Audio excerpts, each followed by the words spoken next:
हम सब लोग इंडिया शब्द का उपयोग करना छोड़ दें और भारत शब्द का उपयोग करना प्रारंभ करें।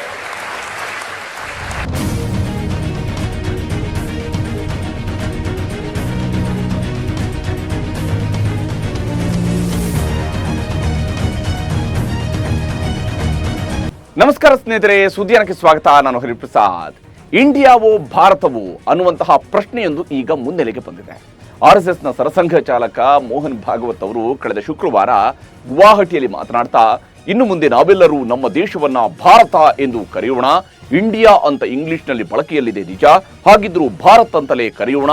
ಭಾರತ್ ಅಂತ ಹೇಳಿದ್ರಷ್ಟೇ ಸಾಕು, ಅದು ಅರ್ಥವಾಗುವವರಿಗೆ ಅರ್ಥ ಆಗತ್ತೆ ಅಂತೆಲ್ಲ ಹೇಳ್ಕೊಂಡಿದ್ರು. ಈಗ ನೋಡಿದ್ರೆ ಭಾರತದ ರಾಷ್ಟ್ರಪತಿಯವರು G20 ರಾಷ್ಟ್ರಗಳ ಮುಖ್ಯಸ್ಥರಿಗೆ ಆಯೋಜಿಸಿರುವ ಔತಣಕೂಟಕ್ಕೆ ಕಳಿಸಿರುವಂತಹ ಆಹ್ವಾನ ಪತ್ರದಲ್ಲಿ ಪ್ರೆಸಿಡೆಂಟ್ ಆಫ್ ಭಾರತ್ ಅಂತ ಬರ್ತಿದ್ದಾರೆ. ಪ್ರೆಸಿಡೆಂಟ್ ಆಫ್ ಇಂಡಿಯಾದ ಬದಲು ಭಾರತ್ ಅಂತ ಬದಲಿಸಿರುವಂಥದ್ದು ದೇಶದ ಹೆಸರನ್ನೇ ಬದಲಿಸುವ ಉದ್ದೇಶದಿಂದ ಕೂಡಿದೆಯೇ ಅನ್ನುವಂತಹ ಚರ್ಚೆಯನ್ನು ಹುಟ್ಟುಹಾಕಿದೆ.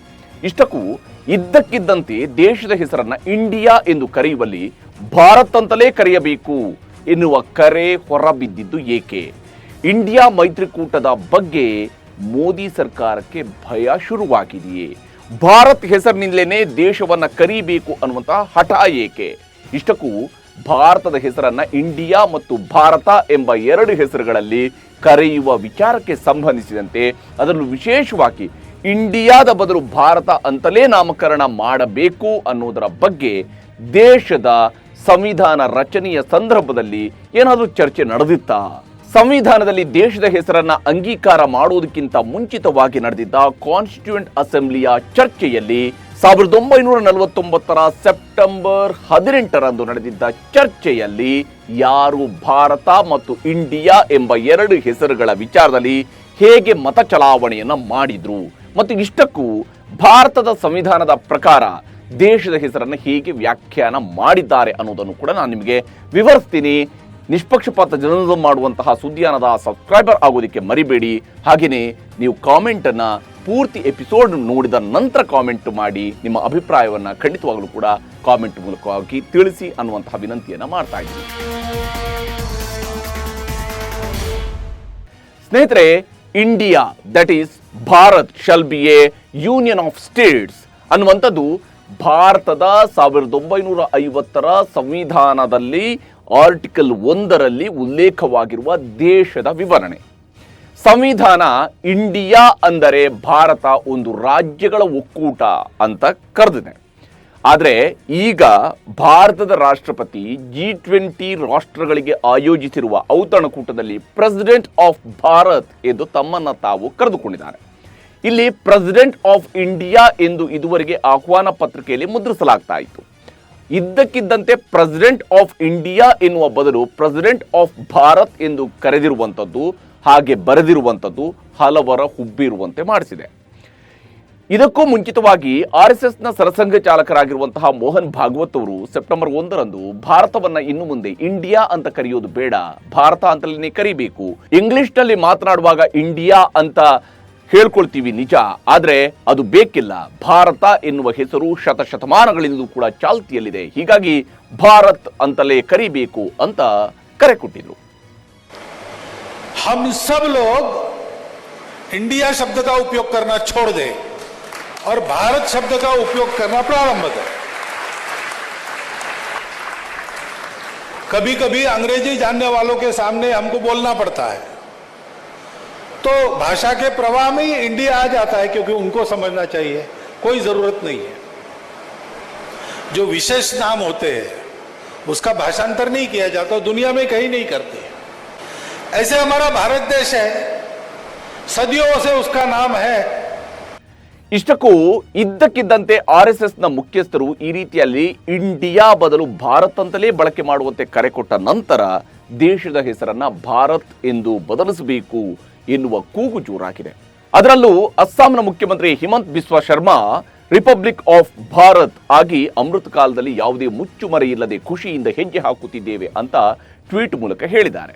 ಮತ್ತೊಂದೆಡೆ ಕಾಂಗ್ರೆಸ್ನ ಹಿರಿಯ ನಾಯಕ ಜೈರಾಮ್ ರಮೇಶ್ ಭಾರತದ ರಾಷ್ಟ್ರಪತಿಯವರು ಈಗ ಪ್ರೆಸಿಡೆಂಟ್ ಆಫ್ ಭಾರತ್ ಅಂತ ಉಲ್ಲೇಖ ಮಾಡಿದ್ದನ್ನು ಟೀಕಿಸಿಯೇ ಟ್ವೀಟ್ನಲ್ಲಿ ಕುಟುಕಿದ್ರು. ಇಷ್ಟಕ್ಕೂ ಭಾರತ ಮತ್ತು ಇಂಡಿಯಾ ಎಂಬ ಎರಡು ಹೆಸರುಗಳಿಂದ ನಮ್ಮ ದೇಶವನ್ನ ಕರೀತಾ ಇರುವಂಥದ್ದು ನಮಗೆಲ್ಲರಿಗೂ ಕೂಡ ಗೊತ್ತಿರುವಂತಹ ವಿಚಾರ. ಇಂಡಿಯಾ ಅಂದಾಗ ಕಡಿಮೆ ಪ್ರೀತಿ ಆಗೋದಾಗ್ಲಿ ಅಥವಾ ಭಾರತ ಅಂದಾಗ ಪ್ರೀತಿ ಜಾಸ್ತಿ ಆಗೋದಾಗ್ಲಿ ಆಗೋದಿಲ್ಲ. ಟೀಮ್ ಇಂಡಿಯಾ ಅಂತ ಕರೆದಾಗ ಅದು ಭಾರತದ ತಂಡ ಅಂತಾನೆ ಆಗಿರುತ್ತೆ. ಹಾಗೆಯೇ ಭಾರತ್ ಮಾತಾ ಕಿ ಜೈ ಅಂತ ಹೇಳಿದಾಗ ಅದು ಇಂಡಿಯಾನೇ ಆಗಿರುತ್ತೆ. ಇಂಡಿಯನ್ ಅಥವಾ ಭಾರತೀಯ ಅನ್ನುವಂಥದ್ದು ನಮ್ಮ ಐಡೆಂಟಿಟಿ ಅನ್ನುವಂಥದ್ದು ನಮಗೆಲ್ಲರೂ ಕೂಡ ಬಹಳ ಚೆನ್ನಾಗಿ ಗೊತ್ತಿರುವಂತಹ ಸಂಗತಿ. ಇಷ್ಟಕ್ಕೂ ಭಾರತ ಮತ್ತು ಇಂಡಿಯಾ ಎಂಬ ಹೆಸರಿನ ವಿಚಾರದಲ್ಲಿ ಭಾರತದ ಸಂವಿಧಾನವನ್ನ ಅಂಗೀಕರಿಸುವ ಸಂದರ್ಭದಲ್ಲೂ ಕೂಡ ಸುದೀರ್ಘ ಚರ್ಚೆಯಾಗಿತ್ತು. ಅದರಲ್ಲೂ ಸೆಪ್ಟೆಂಬರ್ 18, 1949 ನಡೆದಿದ್ದ ಕಾನ್ಸ್ಟಿಟ್ಯೂಯೆಂಟ್ ಅಸೆಂಬ್ಲಿಯ ಸಭೆಯಲ್ಲಿ ಆ ಒಂದು ಡಿಬೇಟ್ನಲ್ಲಿ ಸಂವಿಧಾನದ ಆರ್ಟಿಕಲ್ 1ರಲ್ಲಿ ಹೇಳುವಂತಹ India that is Bharat is A union of States ಎನ್ನುವ ವಿಚಾರವಾಗಿ ಸಂವಿಧಾನದ ಕರಡು ಪ್ರತಿಯಲ್ಲಿದ್ದ ಉಲ್ಲೇಖಕ್ಕೆ ತಿದ್ದುಪಡಿ ತರುವಂತೆ ಹಲವು ತಿದ್ದುಪಡಿಗಳನ್ನು ಮುಂದಿಡಲಾಗಿತ್ತು. ಅದರಲ್ಲೂ ಭಾರತದ ಹೆಸರನ್ನ USSR ಅಂದ್ರೆ union of Soviet socialist republic ಮಾದರಿಯಲ್ಲಿ, ಅಂದ್ರೆ ರಷ್ಯಾದ ಹೆಸರಿತ್ತಲ್ಲ ಹಿಂದಿನ ಹೆಸರು USSR, ಆ ಮಾದರಿಯಲ್ಲಿ union of Indian socialist republic ಅಂದ್ರೆ UISR ಅಥವಾ union of sovereign states of India or Bharat ಅಂದ್ರೆ USSR ಮಾದರಿಯಲ್ಲಿ USSI ಅಥವಾ USSB ಅಂತ ಕರೆಯಬೇಕು ಎನ್ನುವಂತಹ ಪ್ರಸ್ತಾಪವನ್ನು ಕೂಡ ಇಡಲಾಗಿತ್ತು. ಇದಲ್ಲದೆ ಭಾರತ ಮತ್ತು ಇಂಡಿಯಾ ಹೆಸರಿನಲ್ಲಿ ಬಹಳ ನಿರ್ದಿಷ್ಟವಾಗಿ ಅಂದು ಮಾತನಾಡಿದ್ದು ಸಂಸದರಾಗಿದ್ದಂತಹ HV ಕಾಮತ್ ಅವರು. ಹರಿ ವಿಷ್ಣು ಕಾಮತ್ ಅವರು ICS ಪಾಸ್ ಆದ ನಂತರ ಸರ್ಕಾರಿ ಹುದ್ದೆಯನ್ನು ತೊರೆದು ಸ್ವಾತಂತ್ರ್ಯದ ಚಳುವಳಿಯಲ್ಲಿ ಭಾಗಿಯಾಗಿ ಮುಂದೆ ನೇತಾಜಿ ಸುಭಾಷ್ ಚಂದ್ರ ಬೋಸ್ ಅವರು ಕಟ್ಟಿದಂತಹ ಫಾರ್ವರ್ಡ್ ಬ್ಲಾಕ್ ಅನ್ನ ಸೇರ್ಕೊಂಡಂಥವರು. HV ಕಾಮತ್ ಅವರು ಕೂಡ ಕಾನ್ಸ್ಟಿಟ್ಯೂಯೆಂಟ್ ಅಸೆಂಬ್ಲಿಯ ಸದಸ್ಯರಾಗಿದ್ದರು. ಅವರು ಭಾರತದ ಹೆಸರನ್ನ ಸಂವಿಧಾನದ ಆರ್ಟಿಕಲ್ 1ರಲ್ಲಿ Bharat or in the English language India shall be a union of states ಎಂದು ಕರೀಬೇಕು ಅಂತ ತಿದ್ದುಪಡಿಯೊಂದನ್ನು ಪ್ರಸ್ತಾಪಿಸಿದರು. ಅದಕ್ಕಾಗಿ ಅವರು ಐರ್ಲ್ಯಾಂಡ್ ತನ್ನ ದೇಶದ ಹೆಸರನ್ನ ಐರ್ಲ್ಯಾಂಡ್ ಅಂತ ಇಂಗ್ಲಿಷ್ನಲ್ಲಿ ಕರೀಬಹುದು ಅಂತ ಅಲ್ಲಿನ ಸಂವಿಧಾನದಲ್ಲಿ ವಿವರಿಸಿರುವುದನ್ನ ಉಲ್ಲೇಖ ಮಾಡಿದ್ರು. ಅದೇ ರೀತಿಯಲ್ಲಿ ಭಾರತ್ ಅನ್ನುವಂಥದ್ದು ಹೆಸರಿರುತ್ತೆ, ಅದು ಇಂಗ್ಲಿಷ್ನಲ್ಲಿ ಮಾತ್ರ ಇಂಡಿಯಾ ಅಂತ ಕರೀಬಹುದು ಅನ್ನುವಂಥ ಒಂದು ತಿದ್ದುಪಡಿಯನ್ನು ಅಲ್ಲಿ ತರಬೇಕು ಅಂತ ಹೇಳಿ ಪ್ರಸ್ತಾಪವನ್ನು ಮಾಡ್ತಾರೆ. ಆದರೆ ಆ ತಿದ್ದುಪಡಿಯ ಪರವಾಗಿ ಅಂದು ಕೇವಲ 38 ಮತಗಳು ಮಾತ್ರ ಬಂದು ಆ ತಿದ್ದುಪಡಿ ಬಿದ್ದು ಹೋಗಿತ್ತು ಮತ್ತು ಭಾರತದ ಸಂವಿಧಾನ ಶಿಲ್ಪಿ ಡಾಕ್ಟರ್ BR ಅಂಬೇಡ್ಕರ್ ಅವರು ತಿದ್ದುಪಡಿಯ ಮೂಲಕ ಪ್ರಸ್ತಾಪಿಸಿದ್ದ India that is Bharat shall be a union of states ಅನ್ನುವಂಥದ್ದು ಬಹುಮತದೊಂದಿಗೆ ಅಂಗೀಕಾರವಾಗಿ ದೇಶದ ಹೆಸರಿನ ವಿವರಣೆ ಸಂವಿಧಾನದಲ್ಲಿ ಅಡಕವಾಗಿದೆ. ಯಾಕೆ ಈ ಇತಿಹಾಸವನ್ನು ನೆನಪಿಸಿದೆ ಅಂದ್ರೆ ನಮ್ಮಲ್ಲಿ ಯಾರೋ ಒಬ್ರು ಒಂದು ಹೇಳಿದಾಗ ಇದೇ ಕರೆಕ್ಟ್ ಅಂತ ಭಾವನಾತ್ಮಕವಾಗಿ ಯೋಚಿಸಿ ಮಾತನಾಡುವವರ ಸಂಖ್ಯೆ ಜಾಸ್ತಿ ಇರುತ್ತೆ. ನೋಡಿ, ಈಗ ವೀರೇಂದ್ರ ಸೆಹ್ವಾಗ್ ಅವರು ಕೂಡ ಟೀಮ್ ಇಂಡಿಯಾದ ಜರ್ಸಿ ಮೇಲೆ ಭಾರತ್ ಎಂದು ಬರೆಯಿರಿ ಅಂತ ಹೇಳಿದಾರಲ್ಲ, ಹಾಗೆ ಇಲ್ಲಿ ಭಾರತ್ ಅಂತ ಕರೆದರೂ ಇಂಡಿಯಾನೇ, ಇಂಡಿಯಾ ಅಂತ ಕರೆದರೂ ಅದು ಭಾರತವೇ ಅನ್ನುವಂಥದ್ದು ಸಾಮಾನ್ಯರಿಗೂ ಕೂಡ ಗೊತ್ತಿರುವಂತಹ ಸಂಗತಿ. ಇಂಡಿಯಾ ಹೆಸರಿನಿಂದ ಬೆದರಿದ್ರಾ ಮೋದಿ?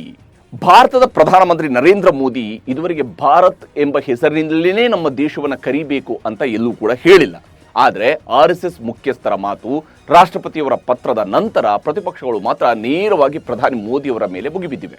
ಪ್ರತಿಪಕ್ಷಗಳು ತಮ್ಮ ಮೈತ್ರಿಕೂಟಕ್ಕೆ ಇಂಡಿಯಾ ಅಂತ ಹೆಸರಿಟ್ಟ ತಕ್ಷಣ ಇಷ್ಟೊಂದು ಹೆದರಿಕೊಂಡ್ರಾ? ನಾಳೆ ಪ್ರತಿಪಕ್ಷಗಳು ತಮ್ಮ ಮೈತ್ರಿಕೂಟಕ್ಕೆ ಭಾರತ್ ಅಂತ ಹೆಸರಿಟ್ಟರೆ ಆಗ ದೇಶದ ಹೆಸರನ್ನ BJP ಅಂತೇನಾದರೂ ಬದಲಿ ಮಾಡ್ಕೊಳ್ತೀರಾ ಅಂತ ದೆಹಲಿ ಮುಖ್ಯಮಂತ್ರಿ अरविंद केजरीवाल ಅವರು ಕುಟುಕಿದ್ದಾರೆ. ऐसा क्यों किया जा रहा है? ऐसा कहा जा रहा है इसलिए किया जा रहा है क्योंकि इंडिया नाम का कई सारी पार्टियों का एक अलायंस बना है जिसका नाम इंडिया है. तो अगर किसी पार्टियों का अलायंस इंडिया बन जाता है तो वो देश का नाम बदल देंगे. देश तो 140 करोड़ लोगों का है, किसी एक पार्टी का देश थोड़ी है. कल मान लीजिए इस इंडिया अलायंस ने अपना नाम बदल के भारत रख लिया तो फिर भारत भी बदल देंगे. फिर क्या भारत का नाम BJP रखेंगे या भारत का नाम फिर क्या रखेंगे? ಅಷ್ಟೇ ಅಲ್ಲದೆ ಬಿಹಾರದ ಉಪಮುಖ್ಯಮಂತ್ರಿ ತೇಜಸ್ವಿ ಯಾದವ್ ಕೂಡ ಮೋದಿ ಅವರಿಗೆ ಭಯವಾಗಿದೆಯೇ ಅಂತ ಪ್ರಶ್ನಿಸಿದ್ದಾರೆ. ಹಿಂದೆಲ್ಲ ವೋಟ್ ಫಾರ್ ಇಂಡಿಯಾ ಅಂತ ಮೋದಿ ಅವರಿಗೆ ಹೇಳ್ತಾ ಇದ್ರು. ಮೋದಿ ಅವರಿಗೆ ಇಂಡಿಯಾದ ತೊಂದರೆ ಇದೆ ಅಂತಾದ್ರೆ ಭಾರತ್ ಹೆಸರಿನಲ್ಲೂ ಕೂಡ ಅವರಿಗೆ ತೊಂದರೆ ಇದೆ ಅಂತ ಟೀಕಾ ಪ್ರಹಾರವನ್ನು ನಡೆಸಿದ್ದಾರೆ. तो भारत नाम से भी आपत्ति होनी चाहिए क्योंकि हमारे नारे में ही है, जुड़ेगा भारत जीतेगा इंडिया. यानी ये पूरी तरीके से साफ हो गया है कि ये लोग डरे हुए हैं। कुछ दिन पहले तक वोट फॉर इंडिया बोलते थे, अब जो है इंडिया का नाम छुपा करके भारत लिख रहे हैं। लेकिन भारत इंडिया में क्या अंतर है? कोई अंतर नहीं है। ಹೀಗೆ ಎದುರಾಳಿಗಳು ಸಿಕ್ಕಲ್ಲಿದ್ದ ಗೋಲ್ ಹೊಡೆಯೋದಕ್ಕೆ ಶುರು ಮಾಡಿದ್ದಾರೆ. ಇನ್ನೊಂದೆಡೆ ಸೋಷಿಯಲ್ ಮೀಡಿಯಾದಲ್ಲೂ ಅದರಲ್ಲೂ ಎಕ್ಸ್ನಲ್ಲಂತೂ ಭಾರತ್ ಮತ್ತು ಇಂಡಿಯಾ ಹ್ಯಾಶ್ಟ್ಯಾಗ್ಗಳ ನಡುವೆ ದೊಡ್ಡ ಸಮರ ಶುರುವಾಗಿದೆ.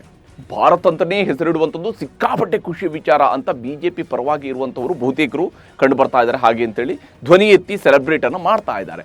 ಆದರೆ ದೇಶದ ಹೆಸರಿನಲ್ಲೇ ಇಂತಹ ಚರ್ಚೆಗೆ ಮೂಲ ಕಾರಣ ಪ್ರತಿಪಕ್ಷಗಳು ಸೇರಿಕೊಂಡು ಮಾಡಿರುವಂತಹ ಇಂಡಿಯಾ ಒಕ್ಕೂಟ ಅನ್ನೋದರಲ್ಲಿ ಯಾವುದೇ ಅನುಮಾನ ಇಲ್ಲ. ಇದೇ ಇಂಡಿಯಾವನ್ನು PFI ಇಂಡಿಯನ್ ಮುಜಾಹಿದೀನ್ನಲ್ಲಿರುವ ಇಂಡಿಯಾಗೆ ಮೊದಲು ಮೋದಿಯವರು ಹೋಲಿಕೆ ಮಾಡಿದ್ದು ಕೂಡ ನಡೆದಿದೆ. ನಂತರ ಇಂಡಿಯಾ ಅಂದರೆ ಘಮಂಡಿಯಾ ಅಂತ ಕೂಡ ಅವರು ಕರೆದಿದ್ದಾರೆ. ಇಷ್ಟಕ್ಕೂ ಈ ಇಂಡಿಯಾ ಅಂದರೆ ನಾನು ಹೇಳ್ತಾ ಇರುವಂಥದ್ದು ಮೈತ್ರಿಕೂಟದವರು ಇಟ್ಕೊಂಡಿದ್ದಾರಲ್ಲ ಇಂಡಿಯಾ ಅಂತ ಹೇಳಿ, INDIA ಅಂತ ಹೆಸರಿಟ್ಕೊಂಡಿದ್ದಾರಲ್ಲ, ಆ ಹೆಸರನ್ನು ಇಟ್ಟಾಗಲೇ ನಾವು ಒಂದು ಅಂದಾಜನ್ನು ಮಾಡ್ಕೊಂಡಿದ್ವಿ. ಬಿಜೆಪಿಯವರು ಮುಂದೆ ಭಾರತ್ ಅಂತ ಮಾತ್ರ ದೇಶದ ಹೆಸರನ್ನು ಕರೆಯುವಂತೆ ಕ್ಯಾಂಪೇನ್ ಮಾಡಬಹುದು. ಅವರು ಇಂಡಿಯಾ ಅಂತೇಳಿ ಯಾರು ಬಳಕೆ ಮಾಡೋದು ಬೇಡ, ಕೇವಲ ಭಾರತ್ ಅಂತ ಮಾತ್ರನೇ ಹೆಸರನ್ನು ಕರಿಬೇಕು ಅನ್ನುವಂಥ ಕ್ಯಾಂಪೇನ್ ಶುರು ಮಾಡಬಹುದು ಅಂತ ಬೆಂಗಳೂರಿನಲ್ಲಿ ಇಂಡಿಯಾ ಎಂದು ಹಿಂದಿನ UPAಯ ಹೊಸ ಅವತರಣಿಕೆಗೆ ಹೆಸರಿಟ್ಟಾಗಲೇ ನಾವು ಅಂದಾಜು ಮಾಡಿದ್ವಿ. ಅಂದಿನ ಸುದ್ದಿಯಾನದ ಎಪಿಸೋಡ್ನಲ್ಲೂ ಕೂಡ ಅದನ್ನು ಉಲ್ಲೇಖ ಮಾಡಿದ್ವಿ. ಈಗ ಅದೇ ಸ್ವರೂಪದಲ್ಲೇ ಇಂಡಿಯಾ ಬದಲು ಭಾರತ್ ಎಂದು ದೇಶದ ಹೆಸರನ್ನು ಕರೆಯುವಂತೆ ಕ್ಯಾಂಪೇನ್ ಶುರುವಾಗಿದೆ. ಆದರೆ ಯಾರು ಏನೇ ಮಾಡಿದರೂ ಸಂವಿಧಾನದಲ್ಲಿ ಉಲ್ಲೇಖವಾಗಿರುವಂತಹ ಹೆಸರುಗಳೇ ದೇಶದ ಅಧಿಕೃತ ಹೆಸರುಗಳು. ಇಂಡಿಯಾ ಎನ್ನುವುದು ಕೀಳರಿಮೆಯ ಅಥವಾ ಅವಹೇಳನದ ಪದವೂ ಅಲ್ಲ, ಅದು ನಮ್ಮ ಹೆಮ್ಮೆಯ ಭಾರತ ದೇಶ ಮತ್ತು ನಮ್ಮ ಹೆಮ್ಮೆಯ ಭಾರತ ದೇಶಕ್ಕೆ ಇರುವ ಇನ್ನೊಂದು ಹೆಸರಷ್ಟೇನೆ. ಯಾರು ಏನೇ ಕ್ಯಾಂಪೇನ್ ಮಾಡಿದರೂ ಸಂವಿಧಾನದ ಆರ್ಟಿಕಲ್ 1ರಲ್ಲಿರುವಂತಹ ಹೆಸರಿಗೆ ತಿದ್ದುಪಡಿ ತರುವವರೆಗೂ ಭಾರತದ ಹೆಸರು ಇಂಡಿಯಾ ಆಗಿನೇ ಇರುತ್ತೆ. ಹೀಗಾಗಿ ಕೇಂದ್ರ ಸರ್ಕಾರ ಈ ನಿಟ್ಟಿನಲ್ಲಿ ಯಾವ ಪ್ರಯತ್ನ ಮಾಡುತ್ತೆ, ನಿಜಕ್ಕೂ ಕೂಡ ತಿದ್ದುಪಡಿ ಏನಾದರೂ ತರಕ್ಕೆ ಹೋಗುತ್ತಾ, ಭಾರತ್ ಅಂತ ಮಾತ್ರನೇ ಹೆಸರನ್ನು ಬದಲಿಸೋದಕ್ಕೆ ಏನಾದರೂ ಹೊರಡುತ್ತಾ ಅನ್ನೋದನ್ನು ನೋಡಬೇಕಾಗಿದೆ. ಆದರೆ ಏನೇ ಆದರೂ ಯಾವುದೇ ವಿಚಾರಗಳಿಗೆ ಬಂದಾಗಲೂ ಕೂಡ ಎದುರಾಳಿ ಸಂಘಟಿತರಾದಾಗ ಸ್ವಲ್ಪ ವಿಚಲಿತರಾದರೂ ಯುದ್ಧದಲ್ಲಿ ಹಿನ್ನಡೆಯ ಲಕ್ಷಣ ತೋರೋದಕ್ಕೆ ಶುರುವಾಗ್ಬಿಡುತ್ತೆ. ಇಂಡಿಯಾ ಮೈತ್ರಿಕೂಟ ವಿಚಾರದಲ್ಲಿ ಬಿಜೆಪಿ ಸೇರಿದಂತೆ ಸಂಘ ಪರಿವಾರ ಇಷ್ಟೊಂದು ಮುನ್ನೆಚ್ಚರಿಕೆಯ ಕ್ರಮಗಳಿಗೆ ಮುಂದಾಗಿರುವಂಥದ್ದು ಕೂಡ ರಾಜಕೀಯವಾಗಿ ಅಚ್ಚರಿಯ ಬೆಳವಣಿಗೆ ಅನ್ನೋದು ಮಾತ್ರ ಸ್ಪಷ್ಟ. ಇದರ ಬಗ್ಗೆ ನಿಮ್ಮ ಅಭಿಪ್ರಾಯವನ್ನು ಕಾಮೆಂಟ್ ಮೂಲಕ ತಿಳಿಸೋದಕ್ಕೆ ಮರಿಬೇಡಿ. ನಮಸ್ಕಾರ.